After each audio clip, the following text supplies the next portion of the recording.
IQ lighting इस company पे आज हम डिस्कशन करेंगे। रिजल्ट इनके अनाउंस हो गए एंड कॉन कॉल भी इस कंपनी का हो चुका है। सो दोनों चीजें कवर करेंगे इस वीडियो में, रिजल्ट एनालिसिस भी और कॉन कॉल के क्या मेजर हाईलाइट रहे वो भी डिस्कस करेंगे इस वीडियो में। एंड रिजल्ट सीजन जो है Q3 का वो ऑलमोस्ट कंप्लीट हो गया है and most of the companies के कॉन कॉल भी आ चुके हैं। सो फर्दर भी जो भी हम वीडियोस कंपनीज डिस्कस करेंगे उसमें मेनली हम कॉन कॉल ही डिस्कस करेंगे, बिकॉज ऑब्वियसली रिजल्ट उसी में कवर हो जाएगा कि कंपनी की करंट परफॉर्मेंस क्या है एंड कॉन कॉल से हमें आइडिया लग जाएगा कि क्या आउटलुक उस बिजनेस का हम एक्सपेक्ट कर सकते हैं आने वाले क्वार्टर्स में या 1 2 3 साल के अंदर। सो आईक्यू लाइटिंग का बिजनेस मॉडल जो है वो काफी डिटेल में हमने ऑलरेडी कवर किया हुआ है इनके Q2 के रिजल्ट एनालिसिस के साथ में, तो उसका लिंक जो है वो इस वीडियो के डिस्क्रिप्शन में मिल जाएगा। सो आप जरूर उसको गो थ्रू कीजिएगा, बिकॉज उससे एक एक आइडिया मिल जाता है हमें कि बिजनेस की करंट परफॉर्मेंस जो है उसकी बैकिंग क्या है, मैनेजमेंट ने लास्ट क्वार्टर में क्या कहा था एंड करंट जो स्टोरी चल रही है उसके पीछे के रीजंस क्या है। सो उसका लिंक जो है वो इस वीडियो के डिस्क्रिप्शन में आपको मिल जाएगा। नाउ इन ब्रीफ अगर हम समझें कि आईक्यू लाइटिंग करता क्या है, so IQ lighting basically EMS industry से आता है, इलेक्ट्रॉनिक मैन्युफैक्चरिंग सर्विसेज। ये जो इंडस्ट्री है इस इंडस्ट्री से कंपनी बिलोंग करती है एंड हमने पहले भी डिस्कस किया है कि इलेक्ट्रॉनिक मैन्युफैक्चरिंग सर्विसेज इंडस्ट्री जो है उसकी ग्रोथ आउटलुक, ग्रोथ पोटेंशियल बहुत ज्यादा स्ट्रांग है आने वाले कुछ सालों के लिए। इनफैक्ट पूरी इंडस्ट्री की जो ग्रोथ एस्टिमेशन है वो 30% है अगले 2 3 साल के लिए, बिकॉज इमर्जिंग इंडस्ट्री है।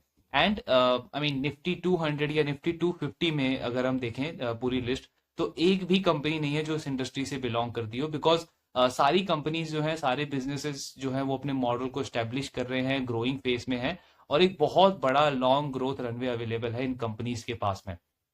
सो यहाँ से हमें ये क्लियर होता है कि जिस इंडस्ट्री से ये कंपनी आती है उसमें ग्रोथ अपॉर्चुनिटी तो बहुत ज्यादा अच्छी है। अगर हम आईक्यू लाइटिंग की बात करें तो इनका बिजनेस मॉडल बेसिकली 4 बिजनेसेस हैं, इनके 4 वर्टिकल्स हैं, जिसमें सबसे पहला है इनका ओडीएम एलईडी लाइटिंग का बिजनेस। सो आईक्यू लाइटिंग बेसिकली फिलिप्स का जो ब्रांड है सिग्निफाई, इनके लिए ये फिलिप्स के लिए basically home decorative LED lighting manufacture करता है, जिसे हम व्हाइट लेबलिंग भी बोलते हैं। सो पहला बिजनेस तो इनका इस चीज का है एंड इस वाले सेगमेंट से इस कंपनी का 50% रेवेन्यू आता है। सो ऑलमोस्ट आधा आधा जो रेवेन्यू है वो इनका इसी सेगमेंट से आता है और इसी क्लाइंट से आता है, फिलिप्स से ही इनका 50% रेवेन्यू आता है। अब यहाँ पे हमें ये जरूर लग सकता है कि कंपनी का क्लाइंट कॉन्सेंट्रेशन बहुत ज्यादा हाई है, बिकॉज एक ही क्लाइंट से आपको 50% रेवेन्यू आता है, सो ऑब्वियसली थोड़ा सा रिस्क ज्यादा लगता है।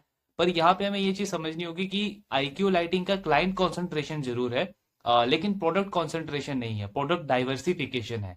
बिकॉज आईक्यू लाइटिंग ने जब फिलिप्स के साथ में जब इन्होंने ये काम स्टार्ट किया था, सो ऑलमोस्ट 15 16 ईयर्स पहले ये शुरू किया था इन्होंने फिलिप्स के लिए। उस टाइम पे सिर्फ 5 प्रोडक्ट यानी कि 5 SKUs ये बनाती थी फिलिप्स के लिए। आज के टाइम पे अगर हम देखें तो 550 से भी ज्यादा SKUs जो है वो आईक्यू लाइटिंग फिलिप्स के लिए बनाता है, फिलिप्स इंडिया के लिए। सो ये चीज हमें शो करती है कि over a period of time Philips का जो ट्रस्ट है आईक्यू लाइटिंग के ऊपर वो काफी ज्यादा बड़ा है। एंड आईक्यू लाइटिंग तो डिपेंडेंट है ही फिलिप्स के लिए, लेकिन फिलिप्स की डिपेंडेंसी भी आईक्यू लाइटिंग पे काफी ज्यादा है, बिकॉज 550 से ज्यादा प्रोडक्ट्स, ज्यादा एसक्यूज आप एक ही कंपनी से मैन्युफैक्चर करवा रहे हो। सो सडनली किसी भी बिजनेस के लिए, इतने बड़े ब्रांड के लिए बहुत बहुत ज्यादा इजी नहीं रहेगा कि सडनली वो अपना अपना जो सप्लायर है उसको चेंज कर ले, बिकॉज ऑलरेडी आपका 550 से ज्यादा एसक्यूज जो है वो डिपेंडेंट है इस एक कंपनी के ऊपर। तो ऑब्वियसली क्लाइंट कॉन्सेंट्रेशन जरूर है, लेकिन हमें यहाँ पे ये समझना होगा कि प्रोडक्ट कॉन्सेंट्रेशन नहीं है।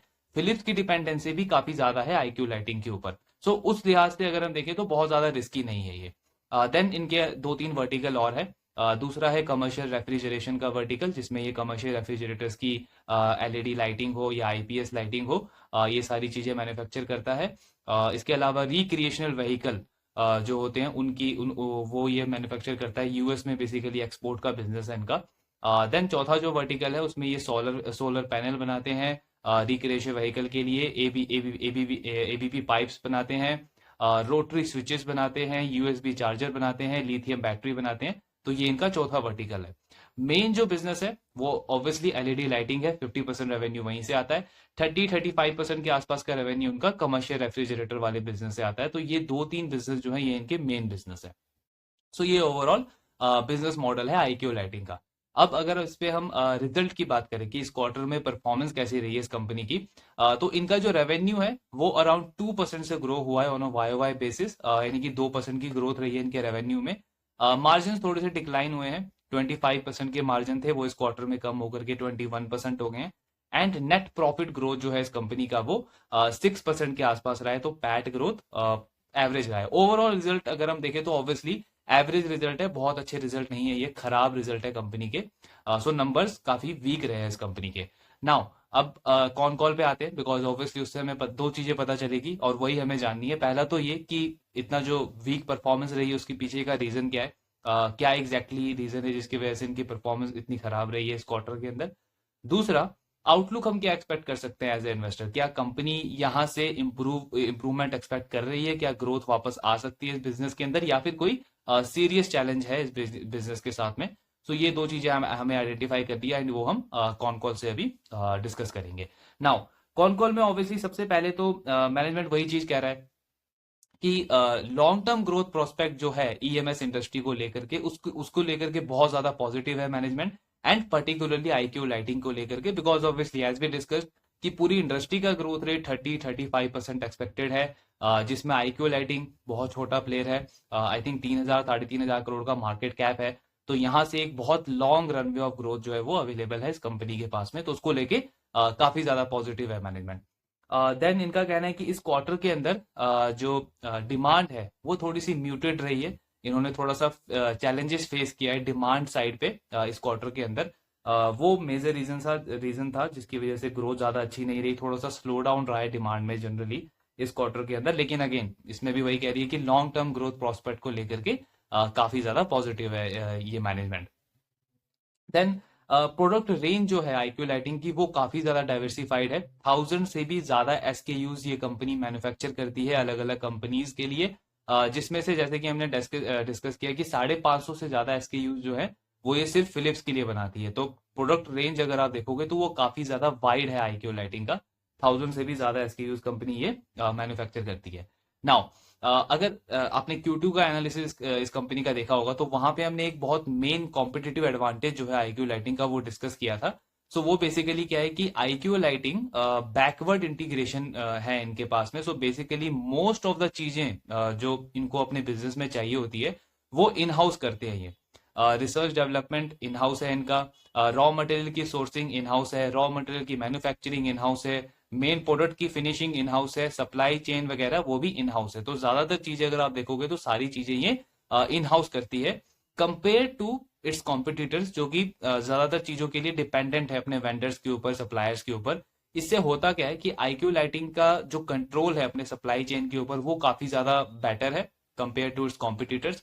एंड एज ए रिजल्ट इसके मार्जिन अगर आप देखोगे इनके कॉम्पिटिटर्स के कंपैरिजन में तो 4 to 5 टाइम बेटर मार्जिन है आईक्यू लाइटिंग के इनके कॉम्पिटिटर्स के कंपैरिजन में, चाहे वो डिक्सन टेक्नोलॉजी हो या सिरमा एसजीएस हो, इनके कंपैरिजन में काफी बेटर मार्जिन है आईक्यू लाइटिंग के। तो उसका मेन रीजन यही है कि मोस्ट ऑफ द चीजें जो है इनकी वो इन हाउस है।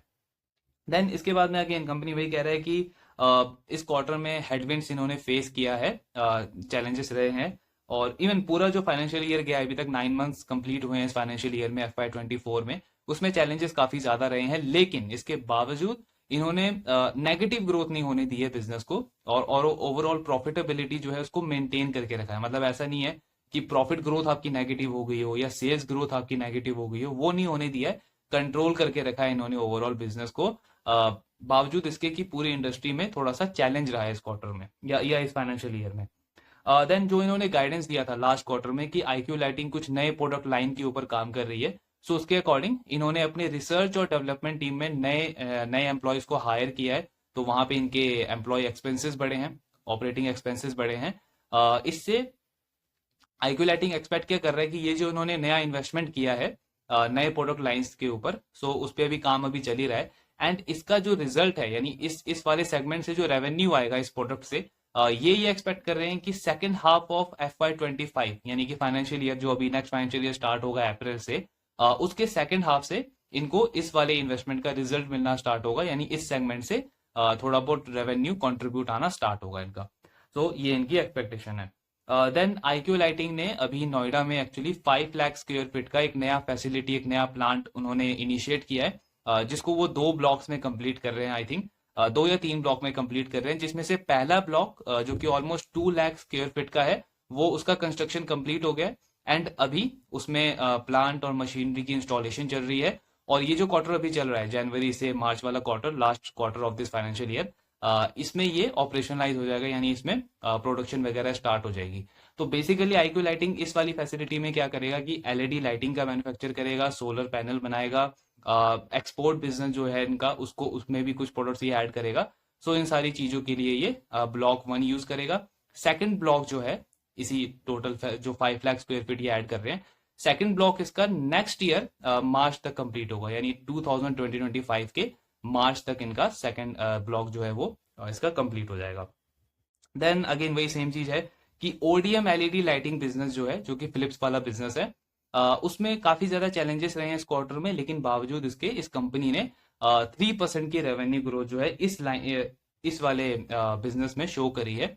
जबकि पूरी इंडस्ट्री ने नेगेटिव ग्रोथ विटनेस करी है। तो इससे आईक्यू लाइटिंग बेसिकली क्या क्या कह रहा है कि इंडस्ट्री ने नेगेटिव ग्रोथ शो करी, उसके बावजूद हमने 3% से अपने बिजनेस को ग्रो किया। सो काइंड ऑफ हमने पूरी इंडस्ट्री को आउट परफॉर्म किया है, ये बेसिकली इनका कहना है। बिकॉज इंडस्ट्री आपकी नेगेटिव ट्रेंड में जा रही है और आपने फिर भी एटलीस्ट 3-4% की ग्रोथ अपने ओवरऑल बिजनेस में शो करी है, तो काइंड ऑफ आपने आउट परफॉर्म किया है। एंड मोस्ट इंपॉर्टेंटली इस चीज पे काफी ज्यादा स्ट्रेस दिया है पूरे कॉन कॉल में मैनेजमेंट ने, कि ये काफी ज्यादा कॉन्फिडेंट है अपने नियर टर्म आउटलुक को लेकर के। नियर टर्म का मतलब है कि कुछ क्वार्टर्स को छोड़ करके जो आने वाले कुछ क्वार्टर्स है उसको लेकर के ये काफी ज्यादा कॉन्फिडेंट है। बिकॉज ये एक तो ये नए प्रोडक्ट लाइन पे काम कर रहे हैं, कुछ नए प्रोडक्ट्स बना रहे हैं, ये ओडीएम एलईडी लाइटिंग बिजनेस के लिए भी बना रहे हैं, बाकी के जो डिविजन है इनके उसके लिए भी बना रहे हैं ये।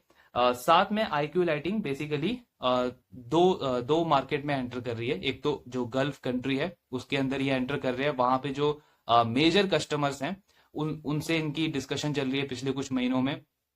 एंड उसके साथ में यूएस के अंदर भी इनका प्लान है एक्सपोर्ट बिजनेस को और इंक्रीज करने का। सो वहां पे जो इनिशियल टॉक्स, इनिशियल डिस्कशन जो चल रहे हैं इनके मेजर क्लाइंट्स के साथ में, उसको लेके काफी पॉजिटिव है मैनेजमेंट। एंड इनका कहना है कि मे बी 2-3 क्वार्टर के बाद में पॉसिबल है कुछ बड़ा अनाउंसमेंट या कुछ अच्छी अनाउंसमेंट ये अपने इन्वेस्टर्स के साथ में शेयर करेंगे। सो पॉसिबली जो कुछ बड़ी डील्स यहाँ पे वो क्रैक करना चाह रहे हैं उस कंट्री के अंदर, उस मार्केट के अंदर, उसकी इनकी प्रिपरेशन चल रही है। यूएस में इन्होंने एक नया ब्रांच ओपन किया था इसी फाइनेंशियल ईयर में, जो इनका रिक्रिएशनल व्हीकल का जो बिजनेस है यूएस के अंदर, उसको सपोर्ट करने के लिए, उसमें कस्टमर सपोर्ट को और इंक्रीज करने के लिए, मार्केटिंग को और इंक्रीज करने के लिए वहां पे इन्होंने एक नया ब्रांच ओपन किया है। सो उसमें उनको अच्छा रिस्पॉन्स मिल रहा है। कैपेक्स जो इन्वेस्टमेंट है इस कंपनी ने अभी तक टोटल 63 करोड़ का कैपेक्स किया है, जिसमें से 56 करोड़ जो है वो ब्लॉक 1 पे गया है, जो पूरा कंस्ट्रक्शन हो गया है। सेकंड ब्लॉक जो कि अगले साल तक कंप्लीट होगा, उस पे अभी तक 7 करोड़ का इनका इन्वेस्टमेंट गया है। सो ऑब्वियसली आगे उस पे इन्वेस्टमेंट और इनका इंक्रीज होगा। देन लक्स एंड ल्यूमेंस का ट्रेंड जो है वो इंडिया में इंक्रीज हो रहा है। So basically lux and lumens क्या होता है लाइटिंग इंडस्ट्री में, जब भी कोई बल्ब होती है, सो बल्ब का जो लाइट है, उसकी जो सरफेस पे जो लाइट पड़ती है, उसकी इंटेंसिटी को मेजर करने के लिए लक्स का यूज किया जाता है। जैसे मिलीमीटर होता है, सेंटीमीटर होता है, वैसे उसको मेजर करने के लिए लक्स का यूज किया जाता है। ल्यूमन क्या होता है? सो ल्यूमन बेसिकली एक लाइट की इंटेंसिटी को डिफाइन करता है। जैसे कि डिम लाइट होती है, सो अर्लियर क्या होता था, जो नॉर्मल लाइट होती थी इंडिया में, वहां पे मेजरली हम वॉट के बेसिस पे बल्ब को परचेज करते थे कि जिस बल्ब का वॉट जो है वो ज्यादा है, सो ऑब्वियसली उसका लाइट भी ज्यादा होगा। लेकिन जब से ये एलईडी लाइट्स का ट्रेंड आया है, तो यहाँ पे आप सिर्फ वॉट के बेसिस पे ये डिसाइड नहीं कर सकते, बिकॉज यहाँ पे ऐसा भी होता है कि एक बल्ब का वॉट जो है वो ज्यादा है, लेकिन उसके बावजूद उसकी जो लाइट की इंटेंसिटी है वो बहुत कम हो। फॉर एग्जाम्पल डिम लाइट का जो कंसेप्ट है, उसमें ऐसा नहीं होता है कि उस बल्ब की जो वॉट है वो बहुत ज्यादा लो होती है, उसका उसका वॉट जो है वो नॉर्मली होता है जो बाकी लाइट्स का होता है, लेकिन उसका जो ल्यूमन होता है, जो डिस्प्ले होता है, डिस्प्ले की जो इंटेंसिटी होती है वो बहुत लो होती है, इसीलिए उसको डिम लाइट बोला जाता है। तो ये लक्स एंड ल्यूमन का कंसेप्ट है। ये इंडिया में पहले ट्रेंडिंग नहीं था, बिकॉज ऑब्वियसली लोगों की डिपेंडेंसी जो पुराने लाइट्स होते थे, पुराने बल्ब्स होते थे, उसके ऊपर ज्यादा थी, इतनी अवेयरनेस नहीं थी। बट आज के टाइम पे हम देख रहे हैं जैसे जैसे इंफ्रा इंफ्रा डेवलपमेंट हो रहा है, मॉडर्नाइजेशन हो रहा है, घर जो है वो नए मॉडर्न टेक्नोलॉजी के साथ बन रहे हैं, तो ऑब्वियसली वहां पे उन्हीं तरीके की लाइट्स, उन्हीं तरीके के बल्ब्स का यूज होगा। सो कंज्यूमर्स में अवेयरनेस भी बढ़ रही है। तो कंपनी बेसिकली वही कह रही है कि इन चीजों का ट्रेंड जो है, जो पहले इंडिया में नहीं था, वो काफी ज्यादा बढ़ रहा है और ये हर साल काफी काफी ज्यादा इंक्रीज हो रहा है। इसके साथ में CRI बेसिकली होता है कलर रेंडरिंग इंडेक्स। अब कलर रेंडरिंग इंडेक्स क्या होता है, बहुत सिंपल अगर हम समझे, सो किसी भी बल्ब का कलर रेंडरिंग इंडेक्स जो है वो जितना 100 के क्लोज होगा, उतना ही वो जो बल्ब है वो एक ऑब्जेक्ट को मतलब एक बल्ब जो है वो एक ऑब्जेक्ट को उसके नेचुरल फॉर्म में शो करेगा। फॉर एग्जांपल सनलाइट का अगर आप CRI देखोगे, कलर रेंडरिंग इंडेक्स, तो वो 100 होता है। तो सनलाइट में अगर आप किसी भी ऑब्जेक्ट को देखो, चाहे आप कोई फ्रूट देखो, कोई वेजिटेबल देखो, वो आपको बिल्कुल उसके नेचुरल फॉर्म में शो करता है। सिमिलरली जब हम किसी रेस्टोरेंट, कैफे या क्लब वगैरह में जाते हैं, तो वहां पे आप ये ऑब्जर्व करोगे कि उन उन बल्ब्स की जो कलर रेंडरिंग इंडेक्स होती है वो 100 से बहुत कम होती है, 40, 50, 30 इन इन लेवल्स तक होती है। बिकॉज वहां पे डेलिबरेटली ये चीज करी जाती है, सो दैट जो भी हम खाना वगैरह ऑर्डर कर रहे हैं वहां पे, वो हमें उसके नेचुरल फॉर्म में ना दिखे, बिकॉज उसके प्रेजेंटेशन से ही देन जो कंज्यूमर है वो उसको जज कर लेगा, उसको टेस्ट को। तो ये चीजें डेलिबरेटली करी जाती है। सो कंपनी बेसिकली यही कह रही है कि आज के टाइम पे इन चीजों की अवेयरनेस बहुत ज्यादा बढ़ रही है इंडियन कंज्यूमर्स में, एंड लोग जो है वो low watt bulb with high sustainability, high colour rendering index and high lumens, इन चीजों को प्रेफर कर रहे हैं। और एक एक तरीके का प्रीमियमाइजेशन भी हम कह सकते हैं, बिकॉज इन बल्ब्स की सस्टेनेबिलिटी भी ज्यादा होती है, प्राइसेस भी ज्यादा होते हैं, but at the same time वो बड़ी बड़ी जगहों पे यूज होते हैं, मॉडर्न घरों में यूज होते हैं, सो उनका कंजम्पशन भी धीरे धीरे बढ़ रहा है। सो ये एक ट्रेंड जो है वो मैनेजमेंट ने शेयर किया है। देन इसके अलावा अगेन IQ लाइटिंग जो है वो LED लाइट्स तो बनाता है, लेकिन LED लाइट की जो चिप होती है, लाइट एमिटिंग डियोड जिसको बोलते हैं, वो ये मैन्युफैक्चर नहीं करते हैं। एंड करेंटली इनका कोई ऐसा प्लान भी नहीं है कि उस कैटेगरी के ये अंदर ये एंटर करे।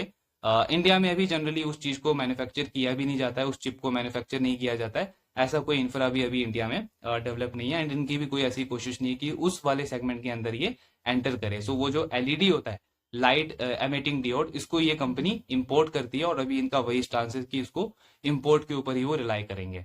देन जो अभी नए प्रोडक्ट लाइंस ये ऐड कर रही है IQ लाइटिंग अपने अलग अलग बिजनेस सेगमेंट के लिए, उसमें ये कोई जॉइंट वेंचर नहीं कर रहे हैं। सारा रिसर्च का काम या डेवलपमेंट का काम जो है वो कंपनी का इन हाउस है।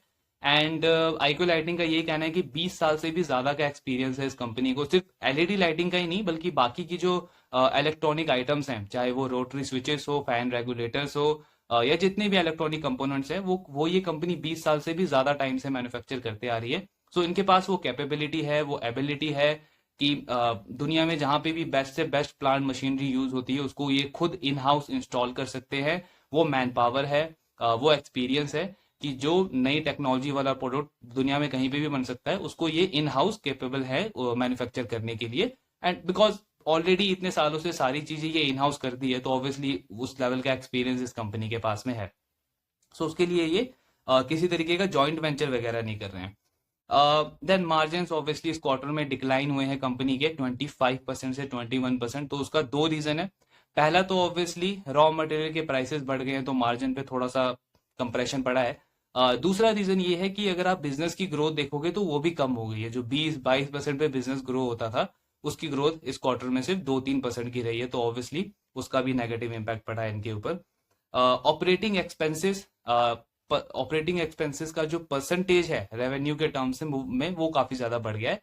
अगेन क्योंकि आपने एक तो इन्वेस्टमेंट करी है नए प्रोडक्ट लाइन के ऊपर, नए एम्प्लॉयज को हायर करा है, रिसर्च डेवलपमेंट पे खर्चा किया है, साथ में आपकी बिजनेस ग्रो नहीं हुआ है, यानी टॉप लाइन ग्रो नहीं हुआ है, खर्चे आपने बढ़ा दिए हैं, तो आपके खर्चे कंपेयर टू योर रेवेन्यू वो थोड़ा सा बढ़ गया इस क्वार्टर में। लेकिन इसके लिए मैनेजमेंट क्या कह रहा है कि जैसे जैसे ये ट्रेंड आगे नॉर्मल होगा, यानी कि ग्रोथ हमारे वापस नॉर्मल होगी 15-20% की, तो वापस से आप देखोगे कि एक्सपेंसेस का जो परसेंटेज है इन टर्म्स ऑफ रेवेन्यू वो धीरे धीरे कम हो जाएगा। तो उसको लेके ये काफी ज्यादा पॉजिटिव है। देन अगेन ये काफी इंपॉर्टेंट चीज है कि कंपनी कह रही है कि पूरा जो LED बिजनेस है उसमें अगर आप देखोगे तो डिमांड पूरे साल में काफी ज्यादा कम रही है, डिमांड अफेक्टेड रही है, लेकिन इसके बावजूद हमने पूरे ओवरऑल बिजनेस को नेगेटिव ग्रोथ नहीं होने दिया है। पूरा बिजनेस हमारा 9 मंथ्स का अगर आप देखोगे तो 3-4% की ग्रोथ हमने शो करी है। इसका मेजर रीजन ये है कि हमारे पास दो मेजर रीजन है। पहला तो ये कि हमारे जो बाकी के वर्टिकल्स है, चाहे वो कमर्शियल रेफ्रिजरेशन का बिजनेस हो या रिक्रिएशनल व्हीकल का बिजनेस हो, इन बिजनेसेस ने काफी अच्छा परफॉर्म किया है और हमारे पूरे बिजनेस को सपोर्ट प्रोवाइड किया है, बिकॉज हमारा जो मेन बिजनेस है एलईडी लाइटिंग का वो थोड़ा सा सफर कर रहा था। दूसरा रीजन ये है कि हम मोस्ट ऑफ द चीजें इन हाउस करते हैं, रिसर्च डेवलपमेंट से लेकर के सप्लाई चेन तक, जिससे हमारे पास ऑलरेडी कंट्रोल अच्छा होता है और हमारे मार्जिन बेटर रहते हैं। तो ये दो चीजों की वजह से इवन दो पूरी इंडस्ट्री में थोड़ा सा नेगेटिव चीज चल रही है एलईडी लाइटिंग वाली इंडस्ट्री में, लेकिन हमारा ओवरऑल बिजनेस जो है पूरे 9 मंथ बेसिस पे वो नेगेटिव नहीं गया है, 3-4% पे वो ग्रो हुआ है। प्रॉफिटेबिलिटी भी अगर आप देखोगे तो 5-6% पे हमने मेंटेन रखी है, ऐसा नहीं है कि प्रॉफिट ग्रोथ नेगेटिव हो गया हो। तो ये काफी इंपॉर्टेंट चीज है। देन जो Q1 जो ब्लॉक 1 इन्होंने अभी कंप्लीट किया है, इससे जो पोटेंशियल रेवेन्यू आना है वो इनकी एक्सपेक्टेशन है सेकंड या थर्ड क्वार्टर जो है नेक्स्ट फाइनेंशियल ईयर का FY25 का, उससे आना स्टार्ट हो जाएगा। और गाइडेंस भी रेवेन्यू पे ये जो फाइनेंशियल ईयर कंप्लीट होगा ये तब ये एग्जैक्ट गाइडेंस दे पाएंगे कि क्या रेवेन्यू ग्रोथ ये एक्सपेक्ट कर रहे हैं अगले 1-2 साल के लिए। इन्होंने बेसिकली जो इन्वेस्टमेंट है अपना कैपेक्स है नए प्लांट मशीनरी के ऊपर, उसको इन्होंने 6 टाइम इंक्रीज कर दिया है, जबकि बिजनेस का ओवरऑल एनवायरनमेंट बहुत ज्यादा पॉजिटिव नहीं है, डिमांड थोड़ी सी नेगेटिव है, स्लो डाउन है डिमांड में, इसके बावजूद इन्होंने 6 टाइम इंक्रीज किया है अपने इन्वेस्टमेंट को, कैपेक्स को। तो अब इसको एज ए इन्वेस्टर अगर हम देखें तो ये रिस्क भी है, बिकॉज कल को चल के अगर ये स्लो डाउन कंटिन्यू रहा, डिमांड आगे जाके और कम हो गई, तो एक तो आपके बिजनेस की डिमांड नहीं आ रही, आपका जो ग्रोथ है वो कम हो गया है, दूसरा आपने उस पर इन्वेस्टमेंट अपना 6 टाइम इंक्रीज कर दिया है, तो आपके खर्चे बहुत ज्यादा बढ़ गए हैं। तो इससे होगा क्या कि आपकी सेल्स ग्रोथ नीचे होती जाएगी, मार्जिन और कंप्रेस होंगे और प्रॉफिट ग्रोथ भी नेगेटिव होता जाएगा। तो ये एक रिस्क है इस कंपनी के साथ में, इस बिजनेस के साथ में। लेकिन इसके अगेंस्ट में मैनेजमेंट क्या कह रहा है कि स्लो डाउन है डिमांड को लेकर के, बट उसको लेकर के हम ऐसा नहीं कर सकते कि हम अभी थोड़ा सा शांत बैठ जाए, चीजें अपने आप ही ठीक हो जाएंगी, बिकॉज हमें फ्यूचर के लिए इन्वेस्ट करना है और हमें इन चीजों को टर्न अप करना है। अगर डिमांड में स्लो डाउन है तो हमें डिमांड वहां पे क्रिएट करनी है, हमें बिजनेस ग्रोथ शो करना है, बिजनेस को बढ़ाना है। सो उसके लिए हम ये इन्वेस्टमेंट कर रहे हैं और हम काफी ज्यादा पॉजिटिव हैं कि जो नए प्रोडक्ट लाइन आइटम हम ऐड कर रहे हैं, मार्केट को उसकी रिक्वायरमेंट है, उसके साथ में जो बाकी के बिजनेस डिवीजन है, चाहे वो रिक्रिएशनल व्हीकल का बिजनेस हो या फिर कमर्शियल रेफ्रिजरेटर का बिजनेस हो, उन बिजनेसेस पे भी हमारा फोकस है कि उसको भी हम ग्रो करें। और दैट इज द रीजन कि हम गल्फ कंट्री वहां पे एक्सपैंड कर रहे हैं, वहां पे नए क्लाइंट्स के साथ टच में हैं, यूएस पे हम टच में हैं। सो वहां पे हम काफी ज्यादा कॉन्फिडेंट है कि आने वाले क्वार्टर्स में काफी पॉजिटिव डेवलपमेंट्स होगी उन क्वार्टर में, जिसका रिजल्ट आपको सेकंड या थर्ड क्वार्टर ऑफ FY25 से देखने को मिलेगा। तो इसको लेकर के काइंड ऑफ काफी ज्यादा पॉजिटिव है। रिक्रिएशनल व्हीकल का जो बिजनेस है वो इनका काफी अच्छा चल रहा है इस क्वार्टर के अंदर। एक एक तो 3-4 क्वार्टर अगर उससे पहले का अगर आप देखो तो वो थोड़ा सा स्लगिश था, वो बिजनेस बहुत अच्छा नहीं कर रहा था, because last year demand, export की डिमांड थोड़ी सी कम थी, रॉ मटेरियल के प्राइसेस काफी ज्यादा थे चाइना में। सो उसकी वजह से इनका वो वाला बिजनेस थोड़ा सा लो बेस था लास्ट ईयर में, तो उस लो बेस के ऊपर ये ग्रोथ अच्छी दिख रही है। लेकिन कंपनी का ये भी कहना है कि हमारी इन्वेंट्री जो है, जो हमने गाइड किया था आपको कुछ क्वार्टर पहले, हमारी इन्वेंट्री जो है वो क्लीन अप होनी स्टार्ट हो गई है अब, और उसके साथ में फ्रेश इन्वेंट्री भी हम सेल आउट कर रहे हैं इंडिया से। तो ये एक हमें पॉजिटिव इंडिकेशन दे रहा है कि आने वाले क्वार्टर जो है वो हमारे रिक्रिएशनल व्हीकल वाले बिजनेस के लिए पॉजिटिव रहेंगे। एंड उसी के अकॉर्डिंग हमने एक नया ब्रांच भी ओपन किया है, जिसका रिस्पॉन्स अच्छा आ रहा है यूएस के अंदर। सो ये ओवरऑल इनकी गाइडेंस है। देन अगेन वही लोअर बेस इनका रहा लास्ट ईयर, और कैपेसिटी यूटिलाइजेशन को एक गाइडेंस दिया है कंपनी ने। सो कंपनी का कहना है कि इनकी जो कैपेसिटी यूटिलाइजेशन है वो 60-70% रहती है, और यही हमेशा इन्होंने गाइडेंस दी है। अब जो इन्होंने नया फैसिलिटी ऐड किया है नोएडा वाला, इसमें भी इनका एम यही है कि अगले 2 साल के अंदर इस वाले प्लांट की कैपेसिटी यूटिलाइजेशन को भी 60-70% तक इंक्रीज किया जाए। लेकिन यहाँ पे इंपॉर्टेंट ये है समझने के लिए कि इनकी कैपेसिटी यूटिलाइजेशन को हम डायरेक्टली किसी और कंपनी की कैपेसिटी यूटिलाइजेशन के साथ में कंपेयर नहीं कर सकते। उसका एक रीजन है, बिकॉज मॉडल बहुत डिफरेंट है आईक्यू लाइटिंग का। आईक्यू लाइटिंग ये कह रहा है कि हम 1000 से भी ज्यादा SKUs मैन्युफैक्चर करते हैं, और वो हम कस्टमाइजेशन प्रोवाइड करते हैं अपने क्लाइंट्स को। हाँ, आप उसको किसी और मॉडल के साथ, किसी और कंपनी के साथ कंपेयर नहीं कर सकते जिसका कैपेसिटी यूटिलाइजेशन 80-90% है, बिकॉज वो मोस्टली वॉल्यूम गेम प्ले कर रहा है, हम मोस्टली जो है वो वैल्यू गेम प्ले कर रहे हैं। तो अगर हमारी कैपेसिटी यूटिलाइजेशन 60-70% भी रहती है, तो भी जिस तरीके का कस्टमाइजेशन हम प्रोवाइड करते हैं, सारी चीजें इन हाउस हम प्रोवाइड करते हैं, ये हमें एबिलिटी देता है कि हम हायर मार्जिन कमांड कर सके अपने क्लाइंट से, और हमारी ग्रोथ जो है उसी अकॉर्डिंग काफी हेल्दी रहती है। तो अगेन वही चीज आ जाती है कि ऐसा नहीं है कि कोई बिजनेस अच्छा है या कोई बिजनेस खराब है, मॉडल अलग अलग है। किसी बिजनेस के लिए कैपेसिटी यूटिलाइजेशन जो है वो 80-90% अच्छी करती है, किसी बिजनेस के लिए 60-70% की कैपेसिटी यूटिलाइजेशन भी अच्छी होती है। डिपेंड करता है कि आप अपने कॉस्ट को, ओवरऑल चीजों को कैसे मैनेज करते हैं। सो वही चीज यहाँ पे आईक्यू लाइटिंग अपने इन्वेस्टर के साथ में शेयर कर रहा है।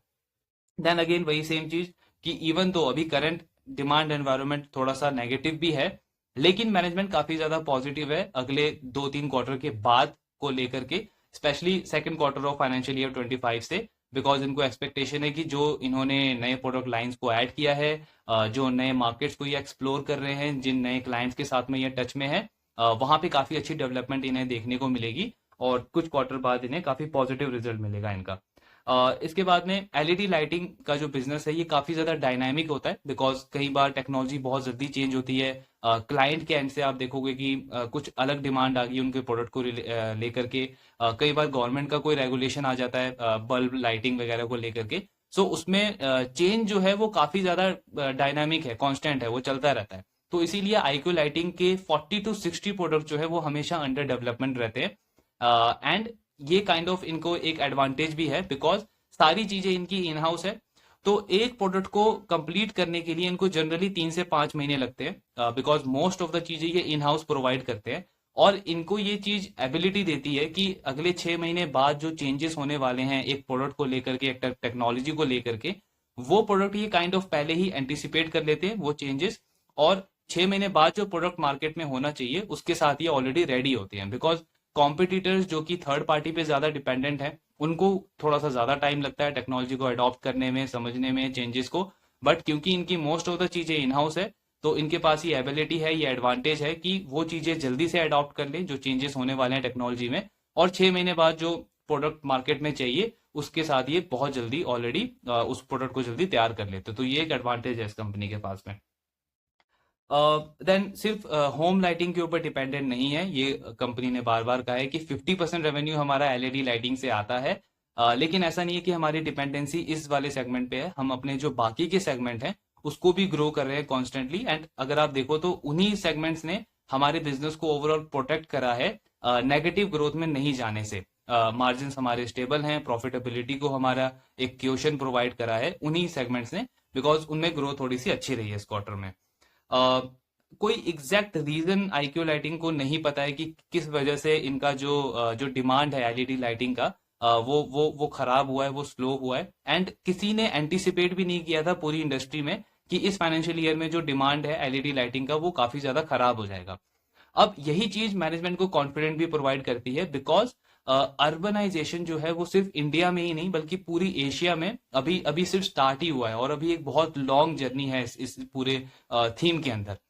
बिकॉज हम देख रहे हैं विलेजेस जो हैं वो टाउन्स में कन्वर्ट हो रहे हैं, टाउन सिटीज में कन्वर्ट हो रहे हैं, सिटीज मेट्रो सिटीज में कन्वर्ट हो रही है, मेट्रो सिटीज स्मार्ट सिटीज की तरफ आगे प्रोग्रेस कर रही है। तो ये अर्बनाइजेशन इंफ्रा ये एक बहुत बड़ी थीम है। एंड इसीलिए मैनेजमेंट काफी ज्यादा कॉन्फिडेंट है इस चीज को लेकर के कि इवन दो कुछ क्वार्टर्स में थोड़ा बहुत स्लो डाउन आया भी है, थोड़ा बहुत चैलेंज आया भी है डिमांड को लेकर के, बट जो लॉन्ग टर्म ग्रोथ प्रोस्पेक्ट्स है हमारी प्रोडक्ट को लेकर के, हमारी इंडस्ट्री को लेके, वो काफी ज्यादा पॉजिटिव है। एंड इसीलिए वो एक्सपेक्ट कर रहे हैं कि 2-3 क्वार्टर के बाद ये जो ट्रेंड है वो रिवर्स होगा और पॉजिटिव चीजें होंगी इनके बिजनेस को लेकर के।